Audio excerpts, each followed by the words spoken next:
All right. So there's I wanted to share this with you guys to give you an idea. So you know how we're always on this wealth building journey, and you know, how have you guys ever thought like what it would look like if you're wealthy? How do you know you're wealthy, right? You're probably in your minds, you think, how do I know if I'm actually wealthy right now, if I'm below, if I'm like average or I'm on track? So I've been reading this book called tell me, and if you any of you guys if you guys have read this book, then you'll know what this is talking about. It's called The Millionaire Next Door. If you guys have ever read this, but it's a book about everyday like common people that are school teachers, own auto mechanic shop, you know, that are barbers, that are millionaires, that live among us in the same housing subdivisions, apartment complexes, and it really debunks like what people think about who millionaires and who are wealthy and who are not wealthy. Because a lot of times we see somebody with a high salary, like a doctor or attorney, you know, driving the latest model car, living in a big house, and we automatically assume that, well, they're rich and they're wealthy. But they're more than not, the people that are making those higher salaries, and I'm talking like W-2 salaries, not creating like businesses and everything. They're almost no savings, no investments. Actually, their knowledge of like investing and savings is very little, you know, contrary to what everybody would think, because it's always been taught that we get a, you know, get a high paying job, you know, go in a professional field, and that's been their focus of study for so long. And so once they get to that point where they're making 6, 7 figures, you know, being a doctor or surgeon, they don't know what to do with the money besides spend it, because that's what they've grown up with. So these guys are two professors that wrote this book, and they come up with like a, how do I know I'm a wealthy formula, and how you could compare yourself no matter where you are, from being 25-year-old making $30,000 a year to being a 50-year-old making $125,000 a year. And this is a good, it's not anything set in stone, but it's kind of a good gauge to see where you are like on this spectrum, to give you kind of an idea, like where this is just where the guys in the book feel that people should be on their wealth journey if they're at this age. So there's a formula that all of us can use to try to gauge where we are on our wealth journey, where we should be, or, you know, by what they've come up with. They've interviewed hundreds of millionaires, and they've gauged it off of this. This is the kind of the equation to come up with. So it's your age times your gross income from whatever you make a year, the gross income that you make the year, and then the year. So you multiply your age times your income, your yearly income, you get that dollar amount, and then you divide that by 10. So let's just take somebody age 35 that makes $50,000 a year. If you multiply those together, it becomes $1.75 million. So $1,750,000. You divide that by 10, and that comes up to $175,000. So what this is saying, if you're on a journey to become a millionaire and be wealthy, this is where you should be in assets, like 100. So, you know, we're all defined our net worth as what the banks look at, and everybody, you know, by wealth, it's like your net worth, whatever your assets minus your liability. You know, if your house is 100,000 and you owe zero on it, your net worth is $100,000. So this is what this formula says. Like, so and 35-year-old at $50,000 a year salary would have a net worth of $175,000. That means they're above average and kind of well on their way to being completely financially free if they could stay on that same path. And that could happen. And some people, that's going to happen faster than others, because some people might have owned a house and the thing appreciated like $200,000 in the last 5 years. So they automatically, their wealth grew exponentially because of assets.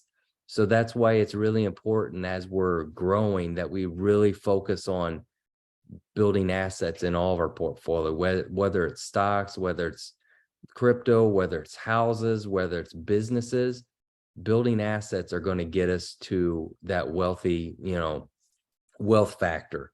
Now here's the cool thing about that. So we're going to just take that same person. So say he had, 35, say for the last, 7-8 years, he's worked at the same job, bought a house when he's like 27 years old, and that house actually appreciated. And he, he's able to save money in his 401k. He was able to, put away, say 10-15%. He was very frugal with his money. He really had a budget. Because if you budget, you could put away 15% of your income. If you really, really budget and cut back, and you don't become, spending so much money on everything, you could do this. It's just harder to get started doing it.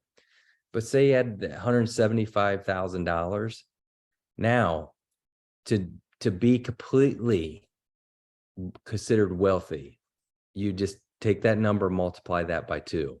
So that $175,000 will become $350,000.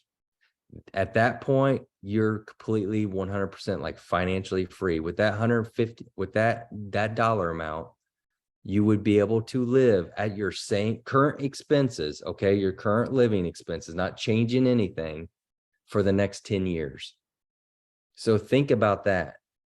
So if you already have 175,000, you're 35, and then you're continuing to save and build, well, your 175 is going to compound over the next few years anyway. Plus you're already saving. So your mindset's already like, all right, I got to create more businesses. I need to create more ideas how to create wealth.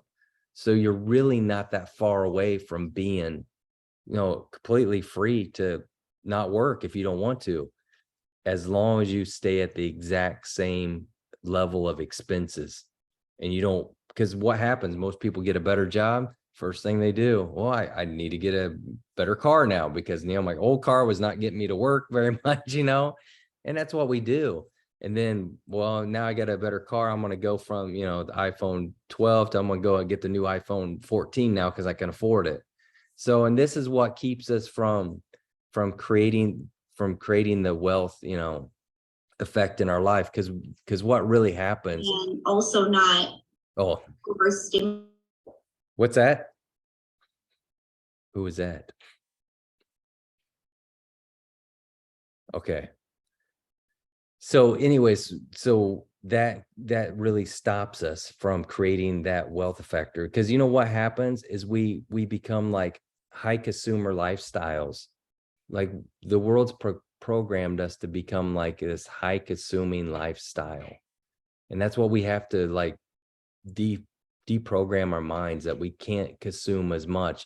If we want to be serious about creating wealth and creating generational wealth, then we have to make some sacrifices when it comes to our savings, when it comes to our budgeting, when it comes to investing. And another thing real quick on the budgeting part of it, because budgeting is not fun. It's not exciting for anybody. Nobody wants to cut out spending.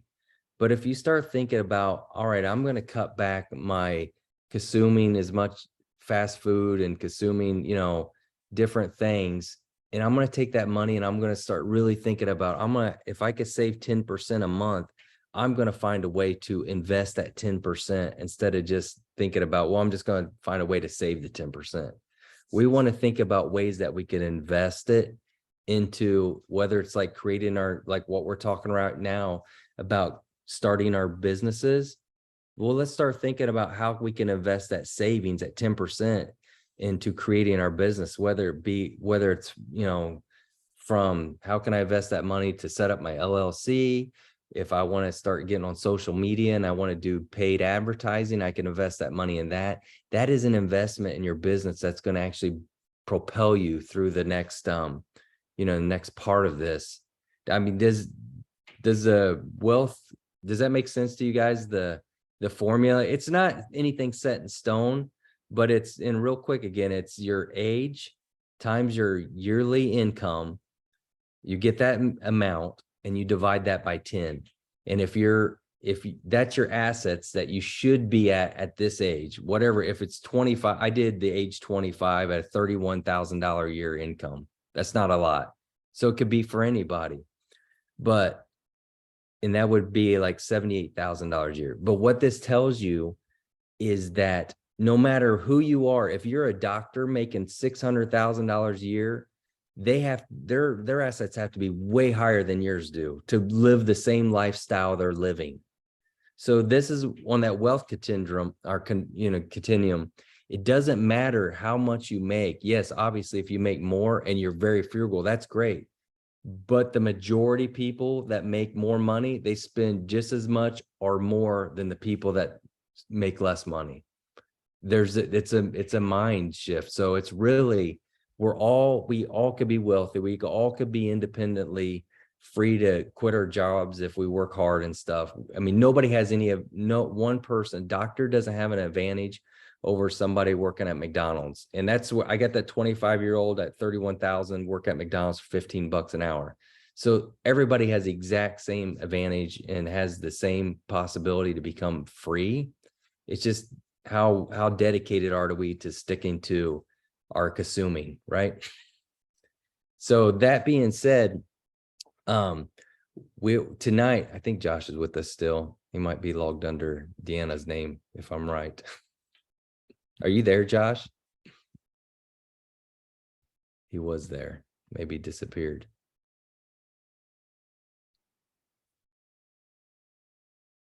Did any of you guys do any while we're trying to get him back here? Did any of you guys do any calculations in your mind to see where you're at while we're doing this? When I read this thing, I was like, all right, I'm doing calculation in my head. How am I doing? We're probably. Did you unmute me? Yeah.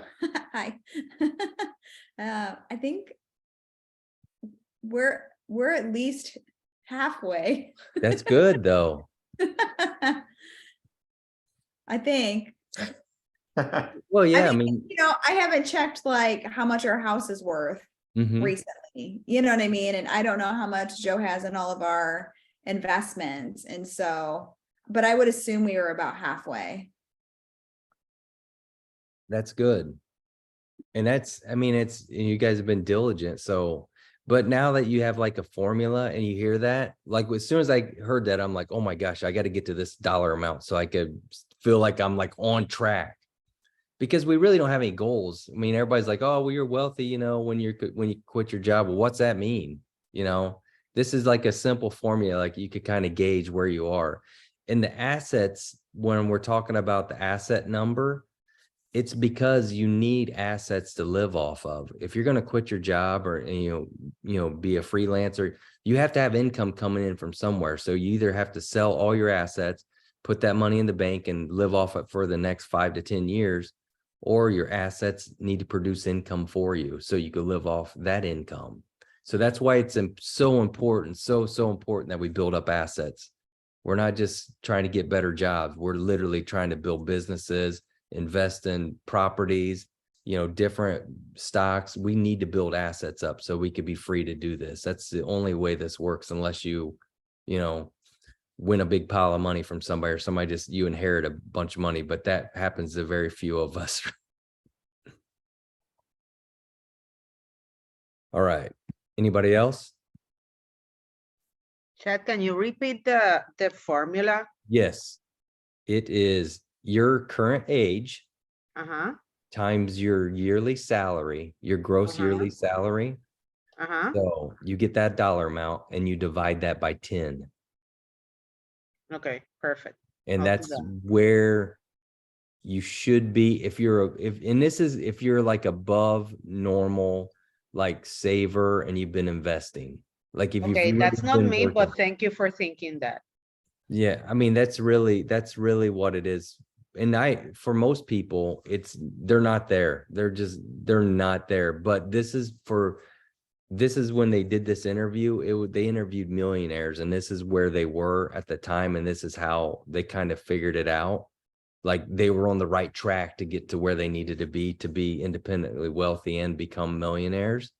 This is how they kind of gauged themselves. So it's a goal. So now you kind of have like you could use it as like a goalpost to get to know if you're on, because nobody really knows, right? If you're saving money, you know, I think right now, where I'm at right now, I'm 48 years old, and I'm like, okay, how many more years do I have to actually work, like really work, so I could be able to quit my job and do whatever I want to do? You know, everybody thinks about this kind of stuff, but it's like, it's hard to calculate that. So this will help you to calculate that. Yeah, I see, Joe. You're not far behind, pal. All right. Let's see. Do we got Josh? Josh is with us. Okay. So for those of you that do not know Josh Hamstra, he has unbelievably incredible insight when it comes to like planning, when it comes to like building businesses and strategically developing like business plans. He's worked as a CEO for companies. He's been like a C-suite consultant for many businesses. So he's really worked with a lot of businesses, from small businesses to larger corporations with thousands of employees.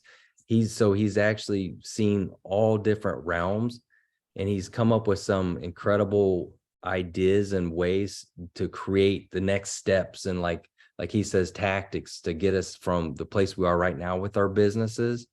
And so he knows people well, and like all of us encounter people. He's been executive pastor at churches, so he understands people, he understands business, he understands, you know, the psychology behind, you know, creating a business from the ground floor and what it takes.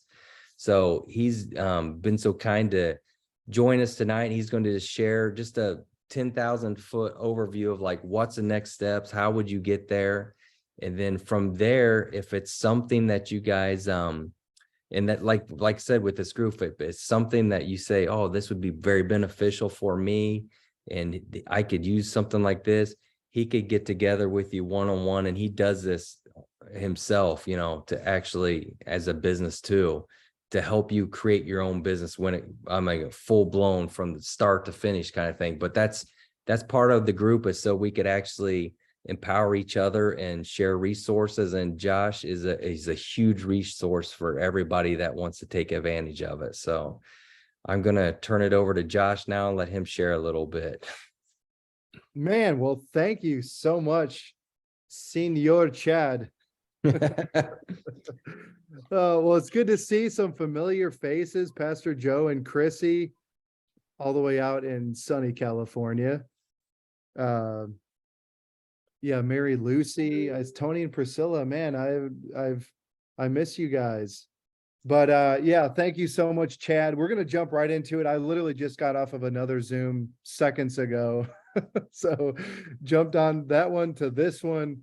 And you know, like Chad said, I love being able to talk with people about you know, their ideas, their visions, their goals. I've had many opportunities with Pastor Joe and Chrissy to talk over you know, their vision and goals and dreams and future, and you know, all that over the years.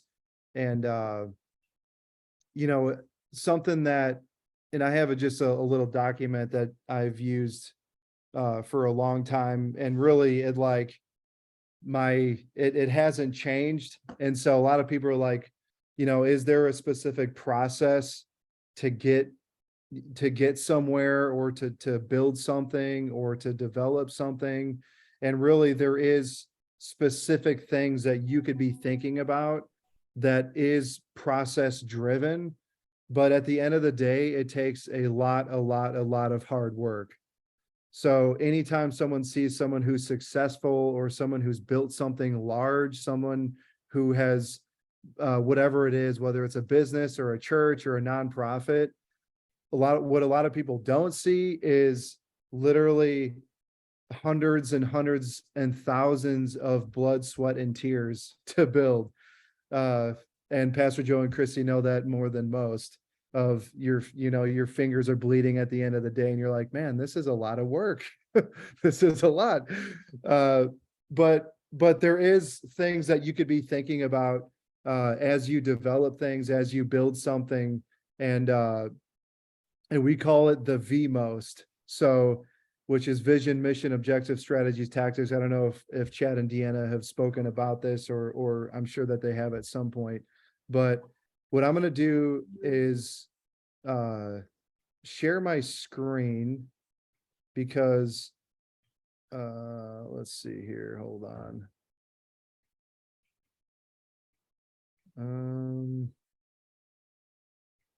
I want to make sure. Okay. Can you guys see that? All righty. So strategic planning. So really, at the end of the day, this document is a larger, basically baseline to start about thinking of what, how am I going to get from point A to B to C to D? So looking at, I want to do something, I have a vision for something, or I've built something, but now I need to be able to get the tangibles and the action items from the vision all the way down to the day-to-day, hour-by-hour things. And so a lot of people, they're either really good at high vision or they're really good at the tactics, but not a lot of people are good at both of those things. And so you'll see people that are high-level visionaries. You'll see people who are high-level operators. You'll see people high-level processors. And what this document does is it very quickly kind of walks you through the questions that you need to ask yourself. At the end of the day, do I know the answers to these questions to be able to really get where I want to go in your own life, in your business, in your church, whatever it is? The questions that are asked in this document, if you can't answer them, you will have a very, very hard time with building anything. So we're going to jump right into it. So vision, mission, goal, strategy. So this is basically like the pyramid of, like, the vision is the what, the mission is the why, and then immediately from there you get your goals and objectives and strategy built out of that. So the process. So this is these are the first questions for you to ask yourself about business, about church, about your family. A lot of times it's really, really good to do this for your own family, and ask yourself, like, do we have a vision for our own family? Do we have a vision for where we're going? And so the beginning process of this is asking these 4 questions. Where are we now? Where are we going? What is going to get in our way? And what do we need to do to get where we want to go? So the first question is, where are we now? A lot of times that question requires straight up humility and a lot of internalizing and saying, hey, we have to be honest with exactly where we are right now. And sometimes being brutally honest is difficult, because the place that you're in sometimes is not where you want to be, or it could be much worse than what you even think, especially in business. When you start to think about an organization that has departments, that has different people that talk to each other and are required to communicate to each other with purchasing and sales and marketing and all of these things, answering the question, where are we now? Like, what is our current reality? A lot of times that's really difficult, because that answer could be that there's toxic areas, that there's silos, that there's vacuums, that there's people not communicating well, that there's fighting and bickering happening, that there's all these different things. And so uncovering your current reality is the first step. It's saying, like, where are we now? What do things look like around here? What's our cash position? What's our investments? Whatever that would be, whether in business or in a church setting, you're going to be asking similar questions, but also looking at, who do we have? How many people are there? Who's healthy? Who's not? And so answering the where are we now question is crucial for the start of you even developing a vision. So even if you have a vision, if you don't know that answer, your vision's worthless. It's meaningless. So the second thing is, where are we going? And this is something to be able to ask yourself, is where we're headed right now where we actually want to be going? So the first question of where are we now, that'll really begin to allow you to answer the where are we going, because if you think that you're somewhere that you're not, or that you are going in a direction that you're really not going. So many times I'll meet with a business and it's like, yeah, we're headed to this trajectory, and we're headed for these numbers, and we're going this way, and this is what our culture is. And then you get inside and it's completely opposite of what the leaders or the executives actually think. And they have no clue that the current reality is they're going the opposite direction. It's much more toxic than what they ever thought. And this, and so it's really getting to that, where are we going, answering that question, because sometimes where you're going is not where you actually want to be headed. Third thing is, what is going to get in our way? So this is something, these next two are really things that, as you develop the vision and mission, are things that you'll begin to uncover. So what is going to get in our way? There's so many things that can get in your way. There's so many tangibles. There's so many little foxes that spoil the vine that can get in your way, that you'll begin to uncover as you go down the road of developing those things. You could hear my dog in the background. LMA. So the fourth thing is what do we need to do to get where we want to go? So that question is really not answered, because this is the process. That question will be answered as you go down into the journey of developing your goals and your strategies and tactics. So the process of this, it's all about alignment. So your vision, your mission, your goals, your strategies, your tactics, all of that is literally bringing everything into alignment and making sure that everything is actually aligned in the same vision, the same strategies. Everyone's on the same page. A lot of times where there's unhealth is when there's people that are not on the same page, or they're thinking two different things. They say, well, I thought it was going to be like this, but you said it was going to be like that, but it's really like this. It's bringing all of those thoughts into alignment and saying, okay, here's what the current reality is. So we have to come into alignment. We have to be able to bring all of these things into, into all of us thinking in the same way. Otherwise, there's going to be fighting and bickering and toxic places everywhere. All right. Does that make sense? All right. So the vision is the what. And this is a great question to ask yourself. If you've been a business for 20 years, if you've been a church for 20 years, if you've been an organization for 20 years, if success was a place, how would we know if we got there? If success was a place, how would you ever know you actually got there? And so that's really looking at, like, what, if we do have a mission, if we do have a vision, are we ever going to be able to understand that we are actually accomplishing it?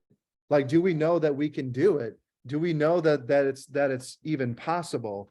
Do we know that it's a possibility? I'm just going to move to this room over here real quick. Hold on. So here we go. So it's really being able to answer that question in a way that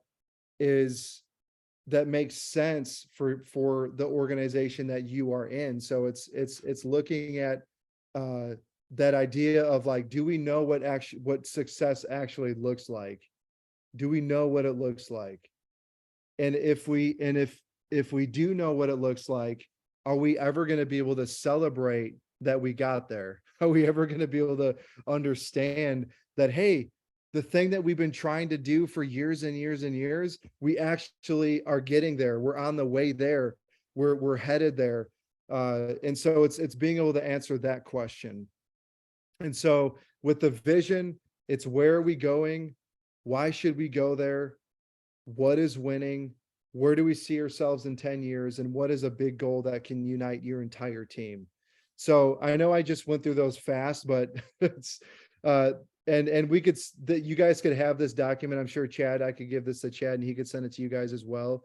But it's being able to answer these questions in a realistic way that allows you to understand your current reality and the things that are required for you to build bigger goals for your team and for the organization. All right, so the next thing, mission, the why. So vision is the what. So what do we exist to do? Mission is why. So we are becoming what you're created for. Some of you may know that language already, but it's looking at like, why do we exist? Who do we do it for? Who is our demographic? What do we do for them? So these are questions that are so important for you guys to understand when you're building something, when you're involved in any type of organization at a leadership level, is why do we exist? Like why are we here? Why am I doing this? Why do I show up to work? Why do I wake up in the morning? What am I doing? And the second thing is who do we do it for? So it's like, who's the demographic? Who am I trying to sell to? Who am I trying to connect with? Who am I trying to market to? What do they look like? What do they sound like? What are their attributes? All of those things are so important to be able to understand, as well as understanding the values of the organization. So what's the DNA? What do we value? And a lot of times the things that are on your walls are not really what's happening within the organization. So you'll see I'll walk into a boardroom and it'll have these values on a wall and you're like, nobody lives this. It's like, it's literally like, this is for show. This is for the horse and pony show. When investors and bankers come and say, yeah, look at our values on here. Here's our 5 things that we all live by. And it's like, no, you don't. And I could say that confidently because I've been almost every single organization that I've ever consulted with. They have a boardroom with all these words on the wall and they have a vision statement and a mission statement and they have the DNA and all this stuff. And then I start talking to the employees and they'll come into the room and start laughing. Literally, they'll laugh at the wall and be like, oh, isn't that hilarious? Our executives think that's what's happening. And so now sometimes it does. And so I'm not saying every organization is unhealthy and it's not living their values, but 8 times out of 10, I promise you guys, when I go into when I'm consulting or I'm going into somewhere where it's like, hey, we're having problems, we're having issues, our growth is stunted, we're having sales problems. A lot of it has to do with the culture. It doesn't even have to do with a bear market or with not enough demographic living in their area for success. And it a lot of times has nothing to do with that. It has much more to do with the DNA of who they are. Like what's flowing through your veins? What's your culture like? What are the norms? A great way to ask it is, if your organization was a person, how would you describe it? Are they smelly? Are they stinky? Or do you want to bring them over for Thanksgiving dinner and you can't wait for them to come over because you're going to give them a huge hug and have so much fun with them? All right, let's keep moving. Is this making sense to you guys? All right, goals and objectives. This is the who. So what are the things most important for us to accomplish to see the mission and vision fulfilled and allow us to create the strategies? So when you look at goals, when you look at objectives, these things have to support the vision and the mission. Otherwise, they're not even worth doing. If you're doing things in your organization that don't support your vision and mission, either your goals are wrong or your vision and mission is worthless. That's the only two things. It's like either you're going after the wrong things, or your vision and mission aren't good enough and aren't compelling enough and aren't even worth doing, that you're literally willing to work on other things that aren't fulfilling that thing. And so what you'll find a lot of times is you'll jump into somewhere that's down in sales, that's there's budget things wrong, there's whatever it is, and you'll find out that all the goals that they have are just goals that the leader or the leaders or the managers are trying to fulfill because they want to try to create more revenue, but it has nothing to do with why they exist and what they exist to do.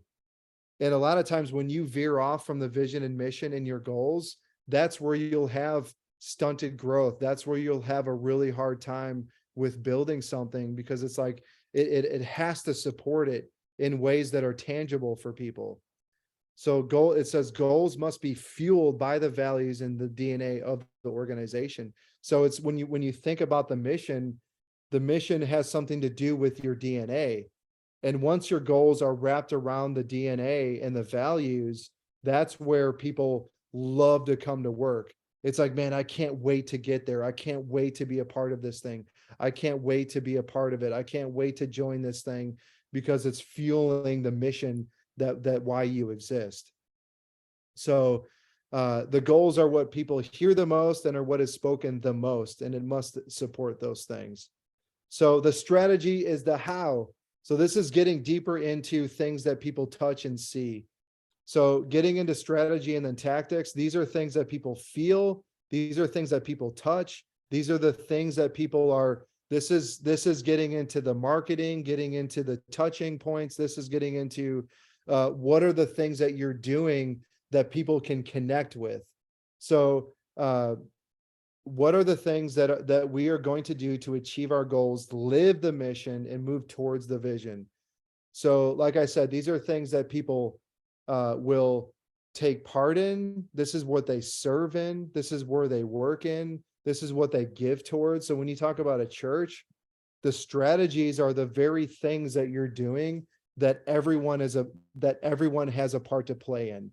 It's like, hey, we do services, we have small groups, we have serving opportunities.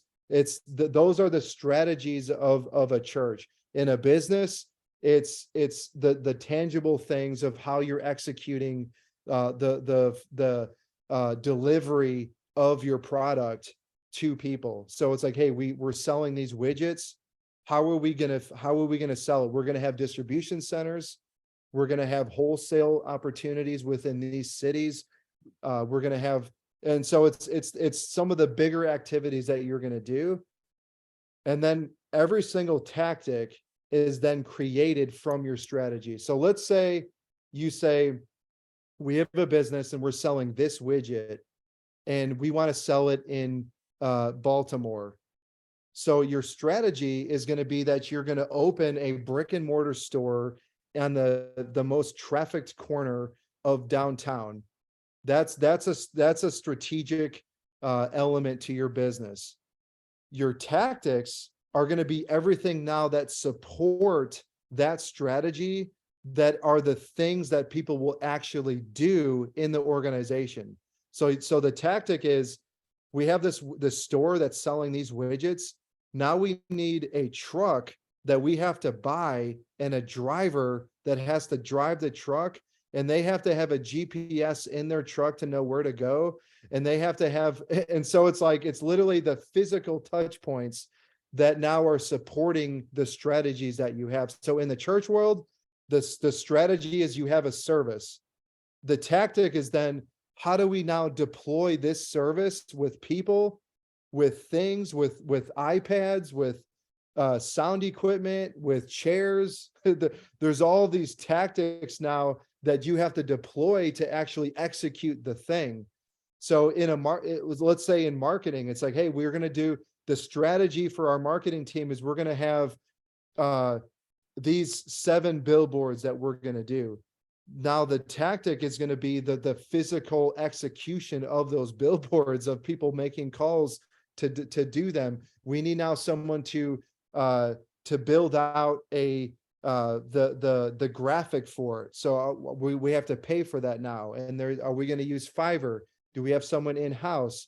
Do we have, and it's, you start to get into all the actual tactical elements to your strategies.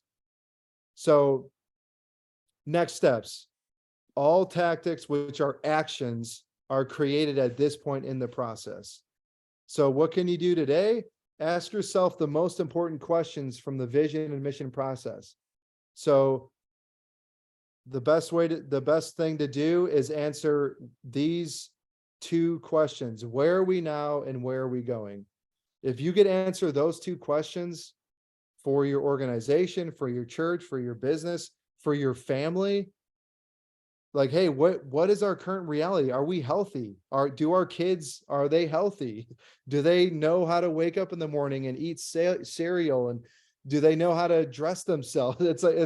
It's asking those questions that sometimes you'll get hard answers, because it's not always roses and sunshine. Sometimes it's like, oh man, this department is unhealthy. This thing may be toxic, but these are the things of how to get better and to actually build something that you want to be a part of.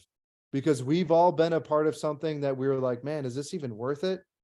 And then we've been a part of other things where it's like, man, I can't wait to get there. I can't wait to serve in this. I can't wait to get to, I cannot wait to do it.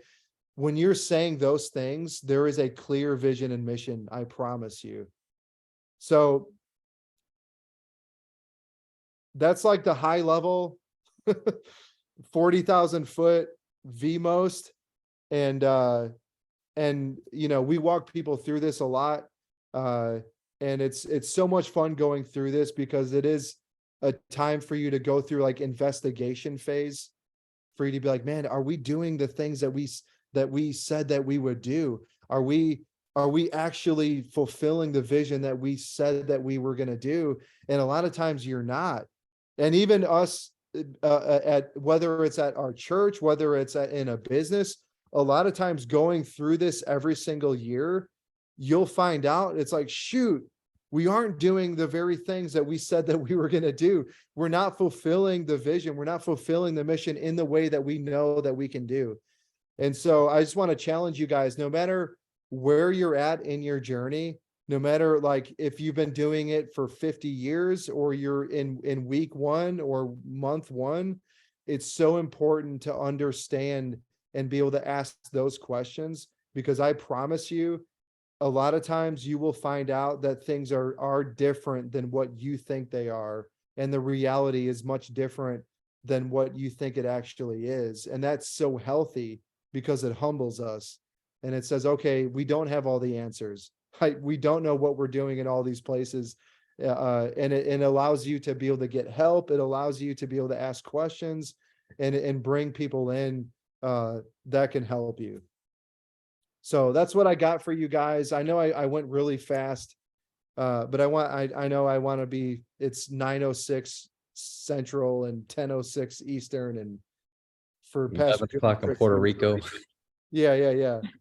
Or keep them very loose. And thank you so much. That's so good. All of that is so good. I know it's a lot of information, but it goes so much deeper than what we even, Josh went through tonight. It goes way deeper, and there's so much to unpack. I know we went through it like in half an hour, and you really need hours to go to unpack everything. But it's one thing Josh mentioned, when you think about yourself, when you're creating a business, it's okay for us to start dreaming about ourselves as an organization in our minds. Like we can be like, it's hard to think like I'm not an organization, I'm just a person with an idea. But it's like transforming our minds to start thinking about like, I'm an organization. Even right now, you might be just one person with a vacuum cleaner doing something, but you are an organization. In the future, you could have 20 people underneath you, 30 people. So it starts at the beginning, like he said, and and really, Chad, to speak to that really quickly, it's even if you're a one woman or one man show right now selling vacuums or whatever, or a cleaning business, you have to think in your mind, if I had to hire 10 people tomorrow, would they understand the vision and mission of why I exist? If you can't hire 10 people tomorrow and they would be so excited and foaming at the mouth to do what you're doing, you have no mission and vision that anyone would want. So a lot of people come and they're like, man, I'm not successful in this thing. It's like, because you don't even believe what you're doing.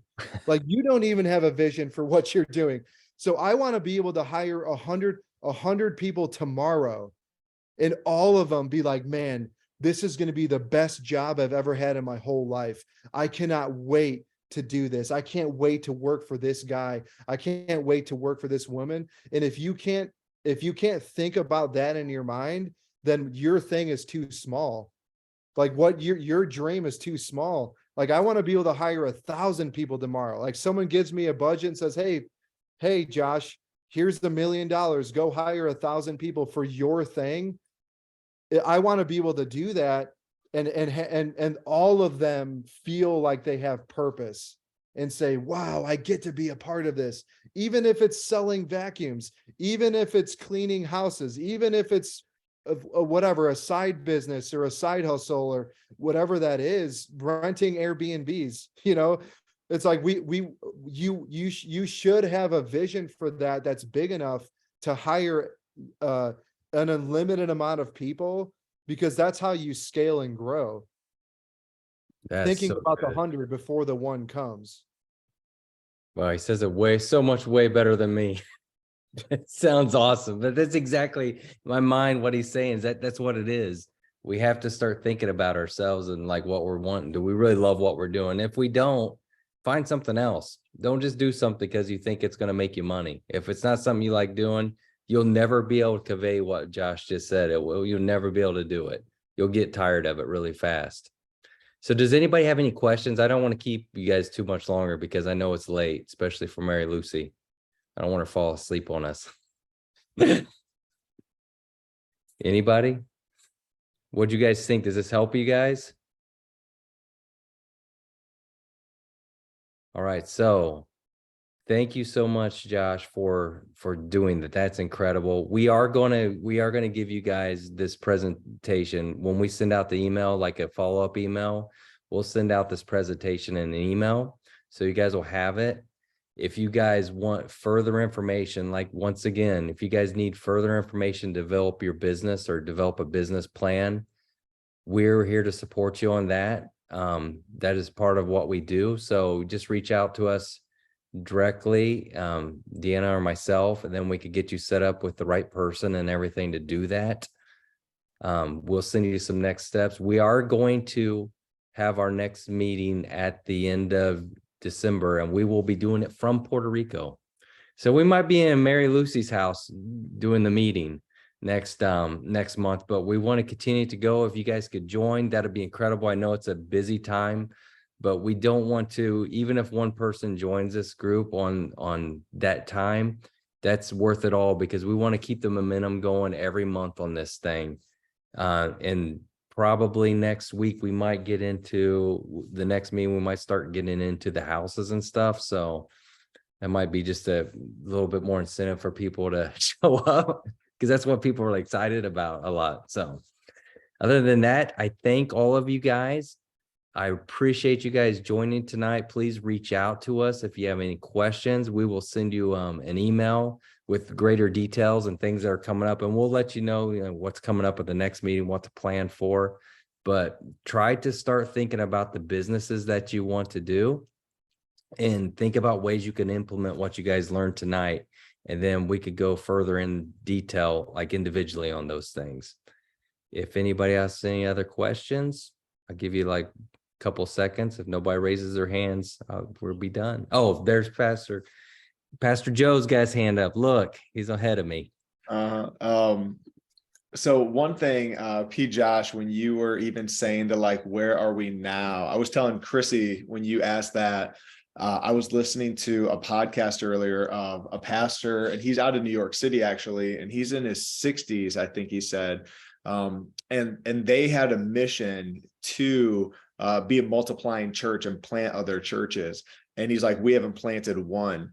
And he really wrote this thing to his church. And it was just like what you were saying, P. Josh, where he was just being humble, be like, listen, we are missing the mark. Like we said we were going to do this and we're not. So how do we actually steer the ship? And so you even saying that just helps me, like connecting that podcast to what you're saying is like, okay, always like, okay, being honest with yourself. Where are we? You know what I mean? Like, where actually am I? Where's the target? Have I gone off course? Am I on course, but I'm adding more things to it that really are just taking up time and should be on the side right now. So that was just really helpful. And then also when you said for your organization, if it was a person, like I started telling Chrissy right away, like, okay, this is who our person would be. And I was like, oh man, like I got to start working on that in me, because that's what I want our organization to look like, the church to look like. So thank you. Like those two simple things that you said, like really just were like eye-opening for me. So I really appreciate it. So good. Oh, that's so good, man. Yeah. And that's something that it does happen so much, where it's so many people, they'll have a vision that's like, we equip this and we empower that, and but then you actually look at what's happening. It's like, is that really happening? And where is it happening? And that's why creating like the strategies that support, because it's like, hey, we empower people through the training or something. It's like, okay, we have to develop training now. Like we got to do training now, because if our mission says it, we got to do it. And that's where it's so helpful to be able to create the strategies and tactics directly from the mission, because it forces you to fulfill it, even when it's hard. So yeah, it's so good, P. Joe. Anybody else? Going once? You know, I think a question There. for probably for next month would be, I'm sorry. Go ahead. No, go ahead. Fantastic. I'm writing it down. Thank you. Chrissy and I, you know, obviously with church planting, the Airbnb, the married life, we really still haven't gotten our Airbnb on an LLC. And so we want to make sure that we can do that and take, get the benefits of having that LLC. And so I know, like you said, like last month, you guys kind of talked about, we weren't on that, about some of those things. So I don't know if maybe you hit on that, or if that's something we could hit on next month, to make sure that we're doing that for 2023. Yeah, that'll be one thing we'll go over. We haven't gone over that yet, but we will go over that, the benefits of it and things to do. So I just wrote it down. We'll add that part. That's going to be that'll be a few sessions when we can do that, because there's so much to it, but I love it. I'm can't wait to hear some business ideas and things that come from you guys from this. This is going to be incredible. All right, guys. Well, go enjoy the rest of your night. Most of us probably going to go to bed. So we love you guys. We're so excited you're here. Have a good evening. This will be recorded, so if you want to share it with somebody else, you'll get the email. You'll get to share it. I see you peeking over there. All right, guys. Have a good evening. You too. Bye. Thank you so much. Thank Bye. you. See ya. Look at her. Look at her. You can show that to